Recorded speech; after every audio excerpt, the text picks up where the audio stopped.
നല്ലൊരു വിധി വന്നാണ്. ഇന്ത്യയിലെ മാന്യ കാമവെറിയന്മാർക്ക് മാന്യമായ ഒരു ജഡ്ജി മാന്യതയോടുകൂടി പറഞ്ഞൊരു വിധി.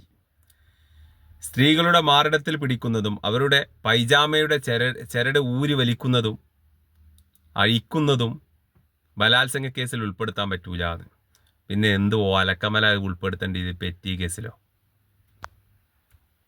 എന്താ അങ്ങനെയൊക്കെ ആയാലേ?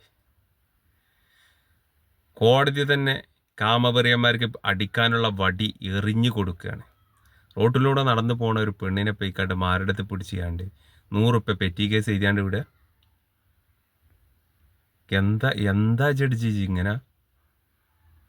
ഇങ്ങനൊക്കെ? അന്ന നല്ല സംശയം ഉണ്ട്, നല്ല സംശയം ഉണ്ട്. ആള് ശരിയില്ല. ഏതായാലും ഇന്ത്യൻ ജനതയ്ക്ക് അവസാന അത്താണി എന്നോണം സുപ്രീം കോടതിയിൽ കയറി ഇടപെട്ടിരുന്നു. സുപ്രീം കോടതി അതിന് സ്വമേധയെ കേസ് കൊടുത്തിരുന്നു. ആ ഉത്തരവിന് സ്റ്റേയും ചെയ്തിരുന്നു. ഏതായാലും അതിൽ പ്രതിയായ ഒരു സംഭവം നടക്കുമ്പോഴാണല്ലോ കോടതിയിൽ ഉത്തരവിടൽ. അതിൽ പ്രതിയായ ആൾക്കാരേക്ക് അയാൾ നല്ല പൈസ വാങ്ങിയാണ്, ഉറപ്പാണ്. അല്ലാതെ ഇങ്ങനെയൊക്കെ എന്താ പോനെ? ഒരു പെണ്ണിൻ്റെ സമ്മതമില്ലാതെ അവളെ മാറിടത്ത് പോയി പിടിച്ചുകാണ്ട് അത് പെറ്റി കേസ് എഴുതി വിടുക.